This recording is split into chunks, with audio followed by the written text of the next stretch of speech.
प्रेक्षकांनो, मालिकेमध्ये खूप सुंदर आपण आजच्या भागात पाहिलंय की आता दोघांनी म्हणजे काव्या आलेली आहे देशमुखांच्या घरी आणि जीवा गेलेला आहे आपल्या चकाचक बाईकडे. आणि आता इथूनच खरी सुरू झालेली आहे ती म्हणजे दोघांची लव्ह स्टोरी. आता खरं तर म्हणजे पार्थ आणि नंदिनी यांचा निर्णय आहे तो म्हणजे त्यांनी डिवोर्स देण्याचा.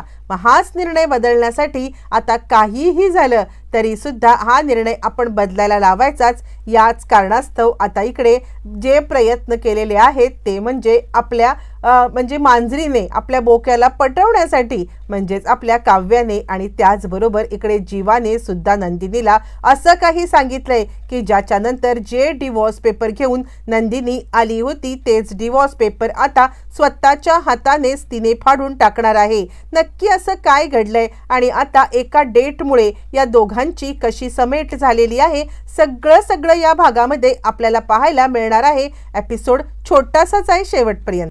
डिवोर्सचं सत्य समजल्यावरती मग आता हे दोघं जण पुन्हा एकदा एकत्र आलेले आहेत आणि त्यानंतर मग आता लगेचच जीवा सांगतोय काही झालं तरी मला हा डिवोर्स नको आहे. नंदिनी सांगते मला पण नाही. आणि आता आपण एकमेकांच्या प्रेम त्यांना मिळवण्यासाठी प्रयत्न करतोय आणि त्यासाठी आता हे काहीही झालं तरी हे डिवोर्स पेपर आपण आता यांच्या हातूनच फाडून टाकायचे आहेत. यावरती तो म्हणतो पण काय तुझ्याकडे आयडिया? यावरती ती सांगते आयडिया म्हणजे मी आता पार्थला घेऊन एका रेस्टॉरंटमध्ये येणार आहे. म्हणजे मी त्याला सांगणार आहे की जर का डिवोर्स हवा असेल तर एक माझी इच्छा ही पूर्ण कर आणि त्यानंतर तू पण नंदिनीला तेच सांग आणि तेच सांगून नंदिनीला तू तिकडे घेऊन ये. काय असं म्हटल्यावरती लगेचच तो सांगतोय ठीक आहे तू काहीच काळजी करू नको जसं तुझ्या मनात आहे तसं होईल. दोघांनी प्रेक्षकांनो ठरवलंय आणि त्यानुसार ठरलेलं आहे. इकडे आता जीवा आलेला आहे नंदिनीकडे आणि तो सांगतोय काही झालं तरी मी आता इथेच राहणार आहे जोपर्यंत आपला डिवोर्स होत नाहीये तोपर्यंत.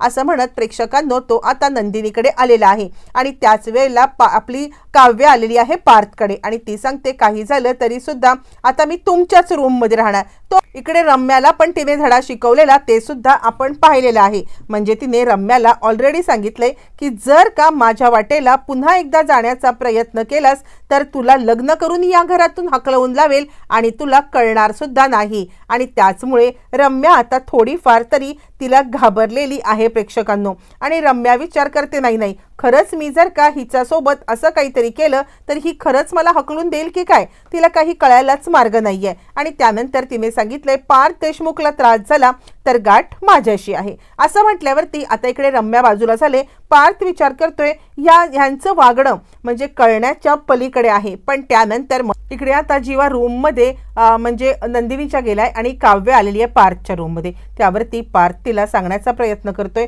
मला काय वाटतं माहितीये का तुम्ही आता म्हणजे इथे न झोपता जर का गेस्ट रूम मध्ये. त्यावरती ती म्हणते का काहीही झालं तरी सुद्धा मी इथून जाणार नाहीये. यावरती तो म्हणतो हे बघा कसं आहे ना आता माझा निर्णय झालाय मी हा निर्णय नाही बदलू शकत आहे आपण वेगळे राहण्यातच अर्थ आहे आता. असं म्हणत तो सांगतोय कसं आहे काहीही झालं तरी आपण आता दोघांनी डिवोर्स घ्यायचं ठरवलंय. त्यावरती ती म्हणते एक मिनिट दोघांनी नाही तुम्ही एकट्यांनी. यावरती तो म्हणतो ठीक आहे काहीही असेल ते पण मी एकट्याने जरी आता डिवोर्स घ्यायचं ठरवलं असलं तरी सुद्धा डिवोर्स दोघांचाही होणार आहे ना. यावरती ती म्हणते ठीक आहे मग माझी एकच अट आहे की या डिवोर्सच्या आधी आता मला तुमच्यासोबत एका डेटवर जायचंय.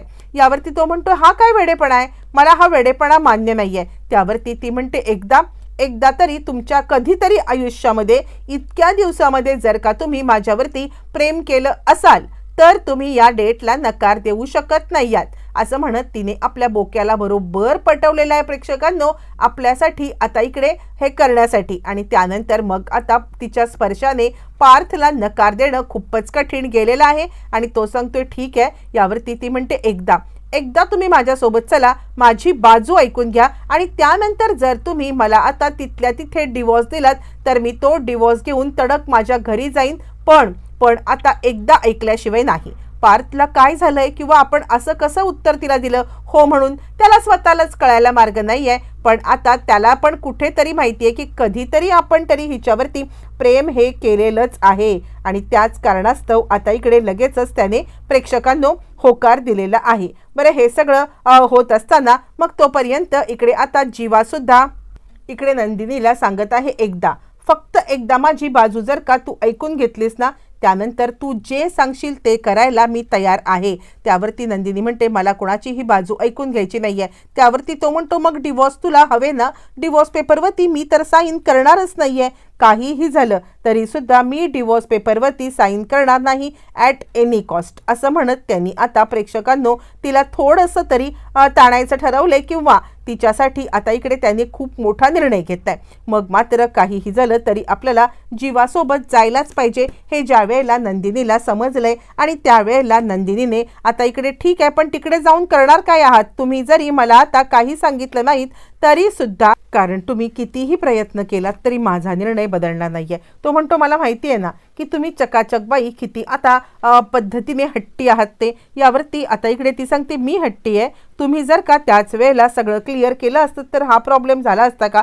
त्यावरती तो म्हणतो जर का त्यावेळेला क्लिअर केलं असतं तर तुम्ही माझ्या आयुष्यामध्ये कशा आला असतात. खरं सांगू तर तुम्ही माझ्या आयुष्यामध्ये आल्यापासून माझं आयुष्य ज्या पद्धतीने बदलून गेलंय ना, पण तुम्हाला काय करणार, तुम्हाला काय कळतं प्रेमामधलं. यावरती आता इकडे थोडीशी नंदिनी चिडते आणि प्रेमामधलं मला काही कळत नाही. त्यावरती तो म्हणतो कळतं.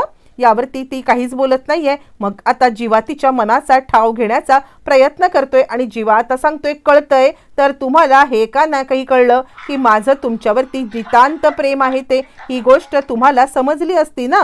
मग त्यावरती आता इकडे नंदिनी सांगते ठीक आहे कुठे जायचंय. यावरती तो म्हणतो आहे एक रेस्टॉरंट, तिकडे मी तुम्हाला घेऊन जाणार आहे. नंदिनी सांगते पण मी एका अटीवरती येईन. यावरती तो म्हणतो कोणती अट. त्यावरती ती सांगायला लागते की तुम्ही मला म्हणजे तिथे डिवोर्सवरती साईन करायची. तो सांगतो ठीक आहे पण माझी पण एक अट आहे. नंदिनी म्हणते तुमची अट, तुम्ही कशी काय अट ठेवू शकता. यावरती तो म्हणतो अट तर माझी असणारच आहे की माझी बाजू ऐकून घ्यायची आणि त्यानंतरच मी पेपरवरती सही करेन.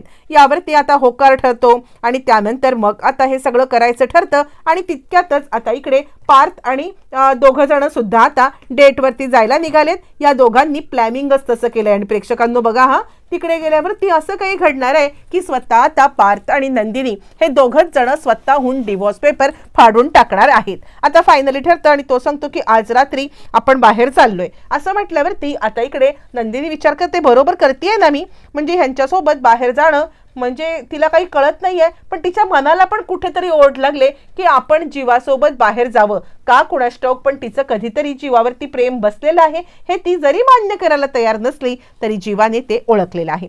फायनली संध्याकाळची डेट ठरते आणि हे बाहेर जायला निघते. इकडे आता पार्थ सुद्धा काव्याला घेऊन त्या डेटवरती आलेला आहे. ज्या वेळेला तो आलाय बोला मी तुम्हाला एक चान्स दिलेला आहे, तुम्हाला आता जे काही बोलायचं आहे ती गोष्ट तुम्ही बोलू शकता, मी काही तुम्हाला अडवणार नाहीये. आणि आता इतकं बोलून झाल्यानंतर मात्र एकच गोष्ट मी तुम्हाला सांगेन आणि ते म्हणजे तुम्ही या पेपरवरती सही करा. हे जे पेपर आहेत ना हे पेपर ऑलरेडी म्हणजे आपण फाईल केलेले आहेत पण मी फास्ट ट्रॅकमध्ये हे सगळं टाकतोय. फास्ट ट्रॅक कोर्टामध्ये हे सगळं टाकत असताना तुमची सही आवश्यक आहे. त्यावरती काव्या सांगते ते पेपर जरा बाजूला ठेवा. इकडे जीवा नंदिनीला घेऊन आलाय आणि नंदिनी सुद्धा सांगते बोला तुम्ही जे काही बोलायला आहात ते ऐकायला मी तयार झाले पण फास्ट ट्रॅक कोर्टामध्ये ही तुमची सही आवश्यक आहे याच कारणासाठी. आता इकडे जीवा सांगायला लागतो 2 मिनिटासाठी ते पेपर बाजूला ठेवा आणि 2 मिनिटासाठी तुम्ही जर का माझ्या डोळ्यात पाहिलं तर तुम्हाला कोण दिसते, तुम्हाला माझ्या या डोळ्यामध्ये आता काव्या दिसते की तुम्ही दिसताय इतकंच सांगा. नंदिनी म्हणते बाद झाले हे खेळ खेळायचे असतील ना तर मी इथे आलेच नसते, तुम्हाला जे काही बोलायचंय ते बोला. तो सांगतो ठीक आहे तुम्ही म्हणता ना की तुम्हाला प्रेम समजतंय, मग हेच तुम्हाला प्रेम समजतंय का. मी तुमच्याशिवाय नाही जगू शकत आहे हे मी तुम्हाला याच्या आधी सुद्धा सांगितलेलं आहे. तुमच्याशिवाय माझं जगच नाहीये. तुम्ही जर का माझ्या आयुष्यातून निघून गेलात तर आता माझं आयुष्य बर्बाद करून टाकेन मी बर्बाद व्हावं असं तुम्हाला वाटतंय का. खरं सांगतोय मी तुम्हाला कोणत्याही प्रकारची अतिशोक्ती नाही किंवा धमकी नाही आहे. काव्या माझ्या आयुष्यातून निघून गेली होती, खोटं नाही सांगणार. त्यासुद्धा वेळेला मी माझ्या आयुष्यामध्ये पूर्णपणे कोलमडलो होतो पण त्यावेळेला माझ्या आयुष्यात तुम्ही आलात आणि तुम्ही मला आता जगण्याची उभारी दिलीत. तुम्ही मला दाखवलं जगण्याचा एक वेगळा अर्थ असतो आणि खरं सांगायचं तर तेव्हापासून मी जबाबदार झालो.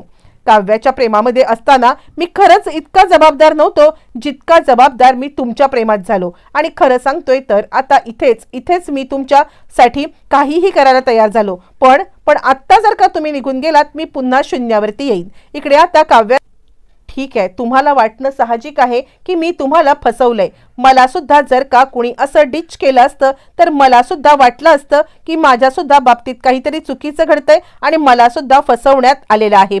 पण माझी एक गोष्ट ऐकून घ्या, म्हणजे ज्या वेळेपासून माझं तुमच्यावरती प्रेम बसलंय तेव्हापासून मी जीवाचा कधीच विचार केलेला नाहीये आणि आज आता नव्याने सगळं सुरू करण्यासाठी मी तुम्हाला नव्याने प्रपोज करत आहे असं म्हणत तिने आता सगळ्यांच्या समोर तो बुके दिलाय.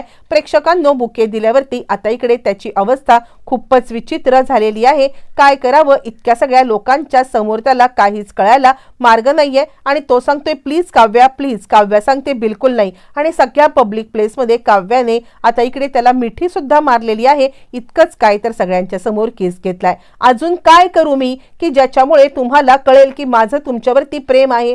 बोला, अजून काहीही करायला मी तयार आहे. सगळ्यांच्या समोर बसून तुमची आता माफी सुद्धा मागायला मी तयार आहे. फक्त बोला काय करू असं म्हणतल्यावरती जीवा इकडे आता जीवापसून अंदिमीला तेच सांगतोय आणि त्यावेळेला पार्थ आता गडबडलाय.